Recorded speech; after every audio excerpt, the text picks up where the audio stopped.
Good evening, everyone. It is Tuesday, February 17th, 2026. This is Truth News. I am Walter Bass.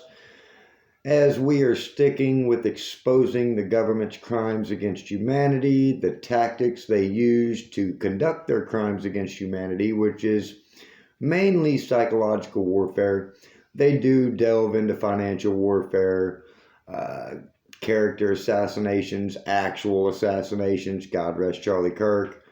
Tonight we're going to talk about how porn and sex are psychological warfare tactics used by the government. Before we get into that, let's pull up the picture of the serial child sex predator who kidnapped, violently sexually assaulted, and presumably murdered my son 1,622 days ago. State Judge Kelly Hansen of Riverside County, California, or Marietta, the city in Riverside County, California. And this judge has 16 years worth of victims of children he has kidnapped, raped, molested, tortured, murdered, and sold. And because of his staggering body count of children, the federal intelligence agencies and law enforcement choose not to do anything about it. They would rather attack me to silence me than to stop this man right here from kidnapping, raping, murdering, torturing, sexually assaulting, abusing, neglecting, and trafficking children. Because after all, that's what we do here in the United States of America, is rape, murder, and sell children, pretty much. And there's a picture of my son I have not seen or heard from since 2021. And all law enforcement will do is attack me and protect State Judge Kelly Hansen. So that being said, let's get into tonight's show. So the IDF, which is the military of our greatest ally, pumped hardcore porn into Gaza to destroy young men's chance to have a family and reproduce. You see, this is a global problem, and this form of warfare, psychological warfare using sex or pornography, has actually been going on since World War II. I wasn't aware of this until I did all my research the past couple days. And because I was wondering, I just started thinking, when I was a kid, porn was not really seen or heard from that much. There was magazines. I mean, maybe there were some movies. I didn't see any movies as a kid. It wasn't like today with, you got a mobile porn device right here that you can just pull up anything you want to see anytime you want to see it. And it's available to everyone, children, adults, it don't matter. And I started thinking, there has to be a reasoning or a rationale behind the pornography just flooding into our country, just destroying the minds of our youth, destroying relationships, destroying families. And make no mistake, porn is responsible for the destruction of children's minds, children's idea of sex, the idea of a family and a monogamous relationship. And it's wreaked havoc on our country. Make no mistake, pornography is just as bad as heroin, cocaine, a lot of these other drugs. And that is actually scientifically proven that porn is as addictive as heroin or fentanyl, and it destroys cognitive function in the brain. You see, porn, just like a drug, with anything, it releases that dopamine. The brain's feel-good chemical, dopamine. Everybody's heard of dopamine. You can also get a good dopamine, like going to the gym, running. If you've ever heard the term runner's high, that's a dopamine release from the brain, but it's a different kind of dopamine. The dopamine you get from cocaine or meth or fentanyl or heroin or any of these other drugs is the same dopamine you get from porn. And the problem with that is the more you get, the more you want. And to get more, you have to see more, experience more, or do more. It's called a tolerance or conditioning.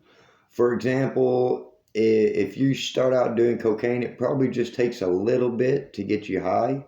The more you do, the more it will take to get you high. Just like with porn. If you started watching porn, you could probably just see a naked woman and that would be good enough for you. As time goes on, you're going to want to see more and more and more, and it's going to become more extreme, more graphic, even into violence. And I've actually heard of cases where people, when I was doing my research, first time guys, these are teenagers having sex, were choking their partners because they had experienced and watched so much porn that they actually thought that was normal, and that was their first sexual encounter, was to strangulate their partner. And that's a bit extreme. So, and another thing that made me think about this was the accessibility to porn and the fact that it's free. I mean, literally, you can find porn anywhere pretty much for free. And I thought, now why would our government allow us anything for free? I mean, what's free? You can't even put air in your car tire for free. In most places, you got to pay $1, $2, $3, whatever the case may be. That's just for air in your car tire. So why do I get to watch fornication or pornography for free? And I thought there has to be an ulterior motive. And that's when I learned that it's been used in psychological warfare since World War II. This has been going on. We've all heard the term honeypot. Everybody knows that sex is a major driving factor for mankind, whether it's men or women. And it can be used as a weapon. And that's what's going on right now. Pornography, sex, women are all being used as weapon. We know what's going on with the island boy. We know how all those people got ensnared in this. Their sexual cravings they could not control because they have no discipline, they have no self-control, and they are demonic creatures. I mean, it's sick. So, porn not only will corrupt relationships, it corrupts your psyche. It erodes your self-esteem. It erodes your idea of what love and a relationship is. And, I don't watch porn. I haven't watched porn in years. I mean, literally, I don't know how long it's been. Maybe 7, 8 years since I've seen any porn. And I even try not to watch movies that have nudity in them. I try not to. It's hard to find movies without nudity. But I was just thinking, like, what is the deal with all this porn? And, what's its effect on people? And it takes your self-esteem. It literally erodes your self-esteem. You have no concept of love. And, it desensitizes your idea of sex and love to where it's just evil. It's just sadistic. It's like an animal. It turns you from a human being to an animal, and it's something really everyone should address and think about. I mean, I don't see any positive benefits or effects of watching porn.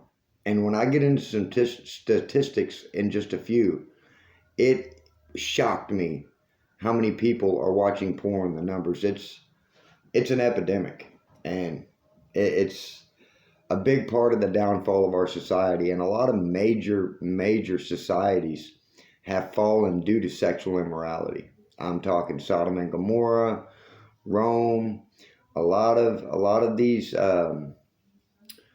dynasties or whatever you want to call them. Sexual immorality took them out.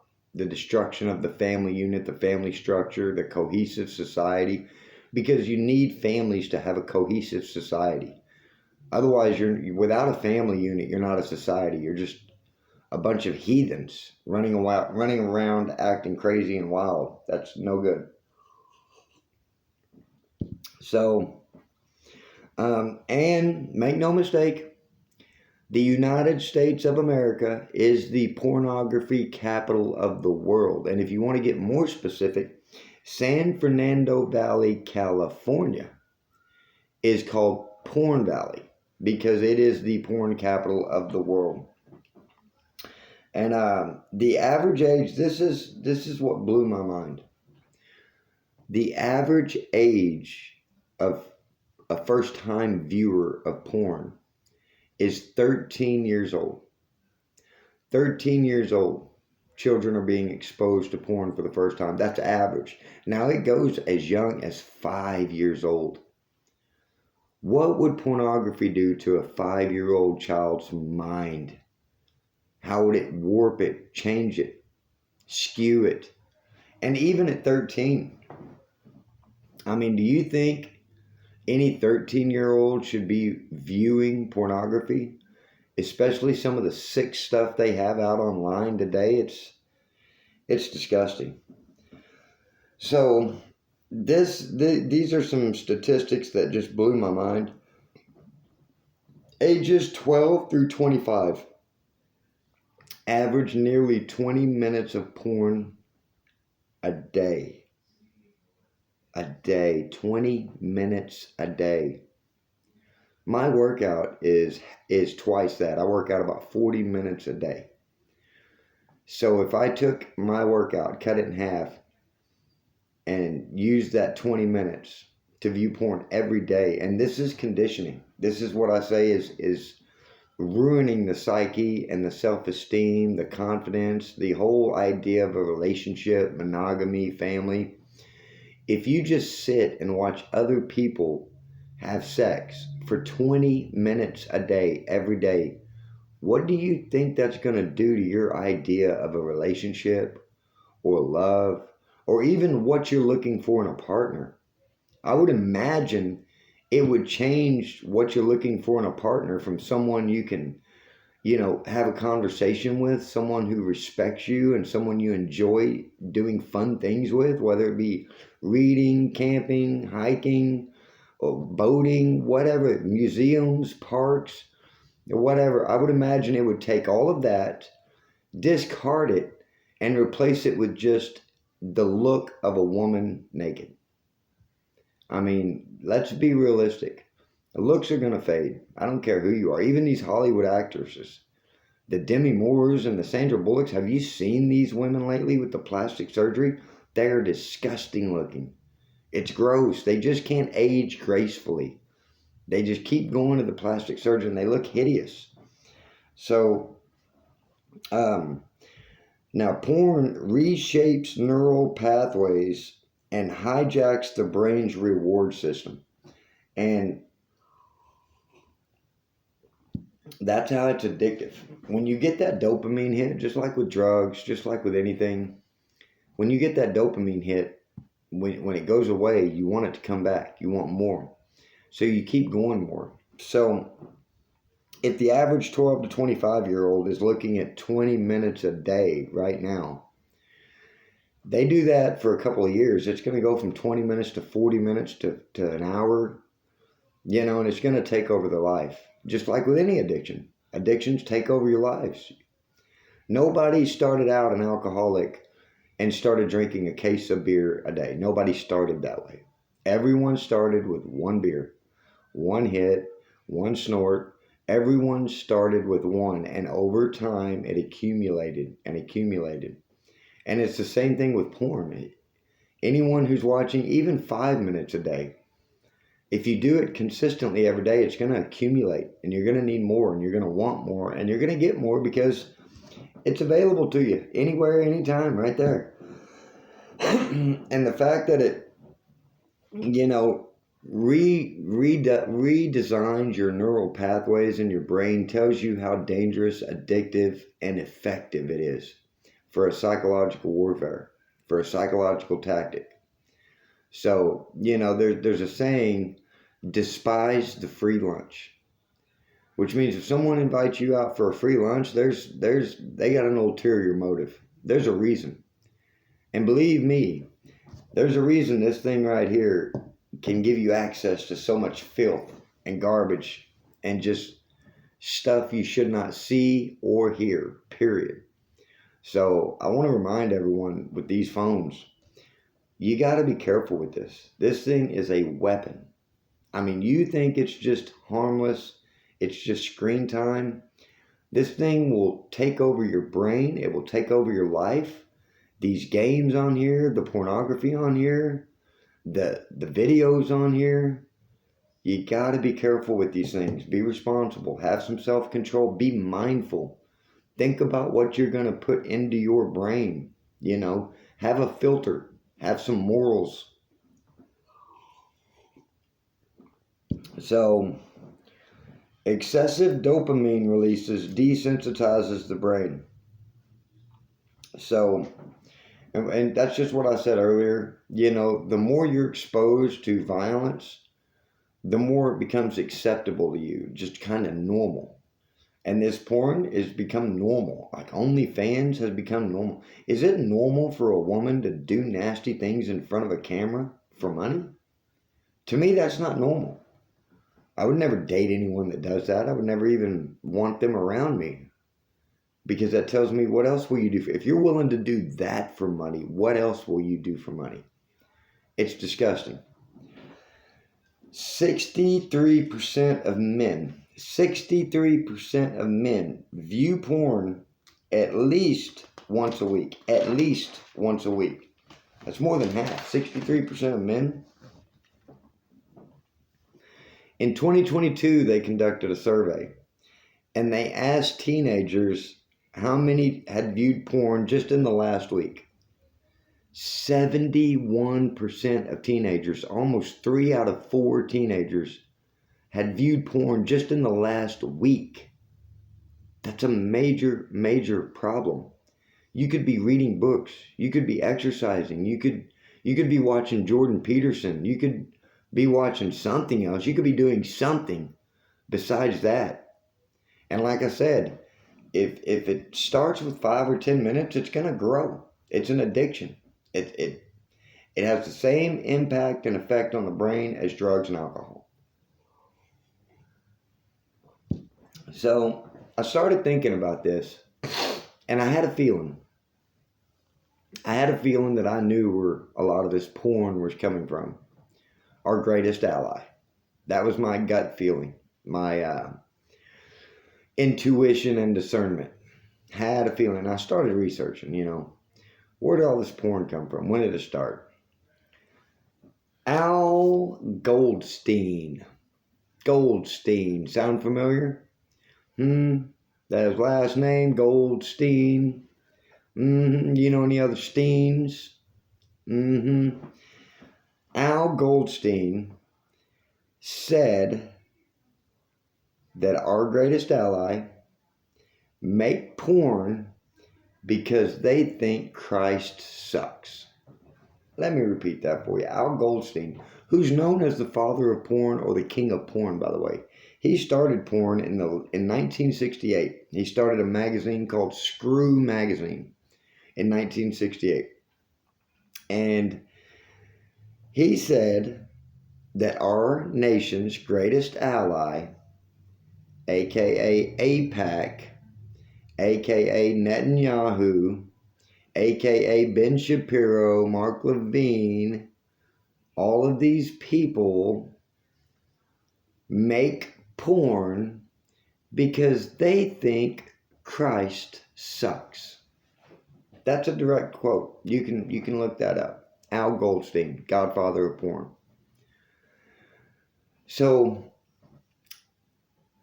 if bad people are giving you bad things for free, why are you stupid enough to fall for it? Why do you not see that this is a trap? This is a setup. It's not for your benefit. It's to benefit them. It's to give them what they want. Control. Manipulation. So, and I'm going to reiterate this, that porn is a psyop used to demoralize enemy troops since World War II. It's been used in every war since World War II, probably before then. And they use it to demoralize the troops. Because if you're trying to accomplish something and you have a beautiful woman that keeps trying to get you to go to bed with her, how many times can you say no before you give up on what you're trying to accomplish and say, okay, let's go to bed? And then what happens after you go to bed? You feel tired, you feel sluggish, you're drained, you don't feel like doing anything. So, I hate to say it, but porn not only takes your idea of a relationship, it takes your idea of love. It takes your family away from you. Porn will take your dreams away from you.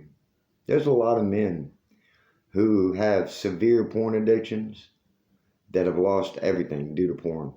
And it sounds extreme, it sounds far-fetched. Look it up. Look it up. And there's just as many men who have given up everything because they married the wrong woman.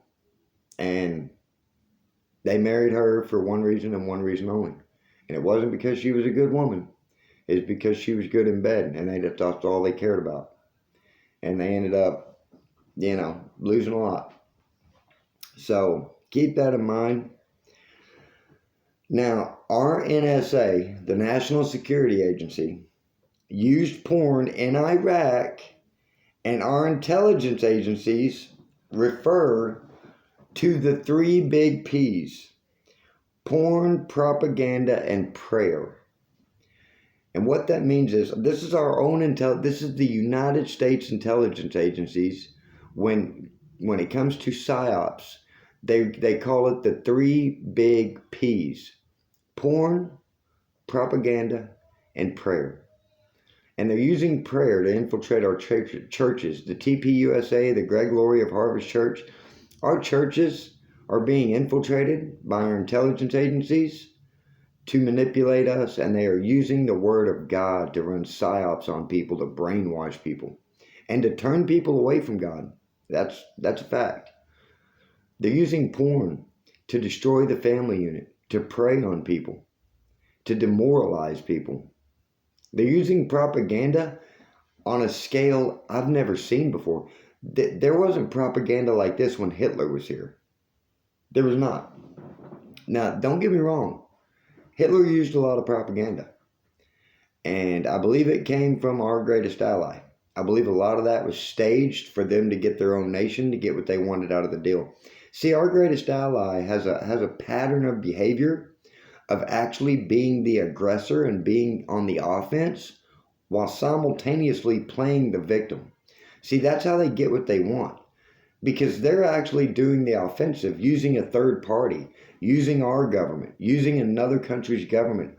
They use, scapegoats to do what they want to do, push an evil agenda and commit crimes against humanity. And then they play the victim and say, well, you got to give us what we want because we're the victims, And this is their modus operandi. This has been going on for decades. This is just what they do. They are manipulators. They're very good at psychological warfare. I'll give them that. The propaganda, the porn, the infiltrating of our churches, the tactics they use, and how they expose our vulnerabilities. They expose our greatest addictions: sex, drugs, technology, media.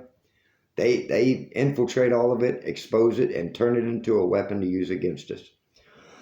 And I'd just like to remind everybody, the greatest thing you can do for yourself is to take care of yourself every day. Read something healthy, positive. Read something informational. Just read something. Read something. Don't read fluff. Don't read trash. Read something. Don't read National Enquirer. And read an actual book. Don't read off this technology. All these screens, this screen time is bad for your brain, bad for your eyes. You're not meant to look at this screen all day. That's how your eyes are meant to look at natural light. You're meant to be outdoors. So, eat good foods every day. Don't just put anything inside your body. Don't do it. And we're going to close with a Bible verse here shortly. I'm at the 24-minute mark, which is pretty good. But don't just put anything in your body. And look, it's really, really simple. It's not easy, but it's simple. And when you think about it, it's just 5 choices a day. I make these same 5 choices every day. And it's just 5 decisions. Number 1, first decision, I'm going to the gym. And I get up early and I go to the gym, whether I want to or not, whether I feel like it or not. Now, I didn't go yesterday because I didn't feel good, and I literally, I couldn't function. It would have been no good. So I did have to take yesterday off due to, physical illness. But just being tired is not a physical illness. Not wanting to is definitely not a physical illness. So number 1, first decision, go to the gym. It's a decision. And go. Just go. Number 2, read. Every day, read. Have books out. Have books ready before you go to bed. Whenever you want to. You get 5 minutes. I read a book. This is a really good book. I'm going to recommend it for people starting out on trying to get their life back in order, get their life back on track, or just go a different direction. There's a book called The Kid, the Mentor, and the CEO. And it's probably 180, 200 pages. It's not a big book to read at all. It's a quick read. It's a simple read. And, this book, the guy said something I'll never forget. It was, and I do this a lot. He told the kid, the mentor told the kid, always carry a book with you. And the kid was like, why? Why do I need to carry a book everywhere I go? And the mentor said, if you always have a book with you, you never wait on anything.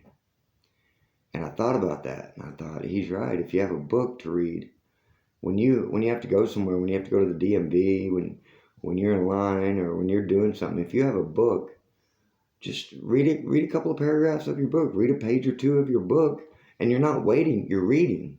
You're doing something productive, and that accumulates. That adds up. Think if you spend an hour a day waiting on something, and you took that hour instead of just sitting there waiting and applied it to reading, how much could you read? Just an hour a day every single day for a year. You could probably read 5 or 6 books depending on the size of them. So that's number 2. Read. Have a book with you at all times. Read. The next 3 decisions, and I don't even make this decision 3 times. Once a day I eat. Really, once a day. I eat 1 meal a day. But you can make it, if you want to eat 3 times a day, eat 3 times a day. I don't recommend it. I don't think you're meant to eat 3 times a day. But just make 3 decisions every time you eat. I'm going to eat something good for me. Instead of a candy bar, I'm going to have a banana. Instead of a burger from a fast food place, I'm going to have some chicken. That's all. Replace things. Just replace them with better choices. Better choices leads to a better life. And everybody should want a better life. I don't care how good you think you're doing or how great you think you are. Everybody can be better. And everybody should want to be better. And that's why I strive to do what I do, is to try to get better every day. Despite what this government's doing to me, despite what's been done to me, all the retaliation for reporting child sex trafficking of my son, all the nonsense the government has done to me, I just stick to my daily disciplines, my daily regimen. So no matter what happens, I know what my day is going to bring every day. I know I'm going to work out. I know I'm going to eat healthy, and I know I'm going to read.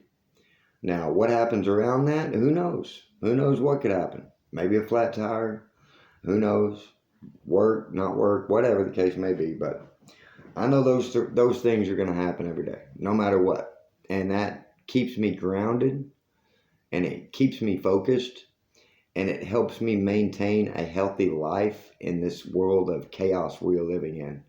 So I'd recommend that to anybody. Now let's close. We're at the 30-minute mark. Let's close with a Bible verse.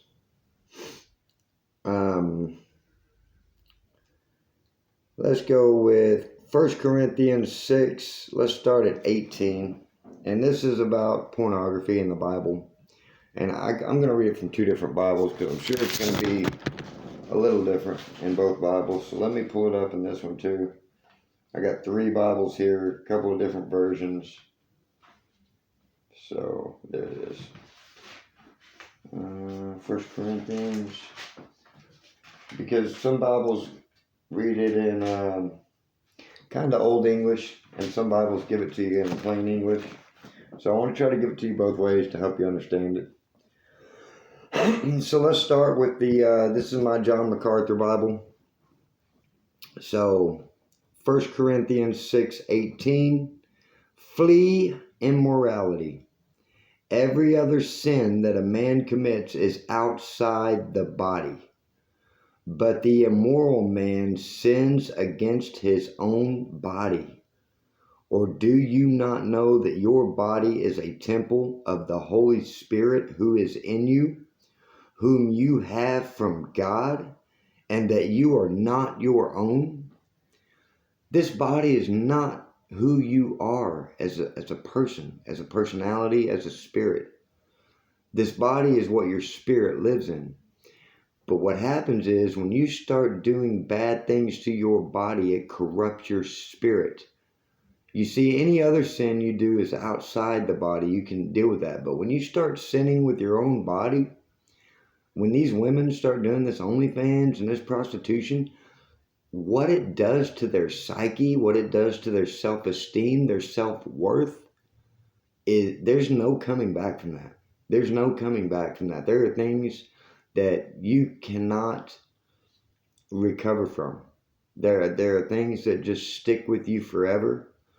And, sexual abuse, sexual misconduct, knowingly and willingly or unwillingly, has a permanent and damaging impact on your psyche, on your spirit. So be mindful. Sex is very, very powerful. Very powerful. So that was from the John MacArthur Bible. And that was 1 Corinthians 6:18 through 19. And let's read it from a different Bible. Now, this one says it a little different. Flee sexual immorality. Every sin that a man does is outside the body, but he who commits sexual immorality sins against his own body. Or do you not know that your body is the temple of the Holy Spirit who is in you, whom you have from God, and you are not your own? Don't corrupt yourself for a good time that you're going to feel like crap afterwards. And let's be honest. Let's be honest. How many sexual encounters has everyone had where before they did it, they were excited and wanted to do it? After the deed was done, they felt horrible and miserable and regretted it. So think about that. And ladies and gentlemen, I want to thank you for giving me your time and attention. I want to remind everyone these videos are strictly to tell the truth about child sex trafficking and try to spread the word of God, try to help some people be better people, because we all got to live here together, whether we like it or not. We all got to live here together. So I hope we can be better and make things better. Because right now our society, our country, as you can see from our flag, we're in a bad place. We're in a bad place, and we gotta right this ship. So, and we can't do it alone. But somebody's got to start. So thank you all for your time and attention. Please like, share, and subscribe, and we will see you tomorrow.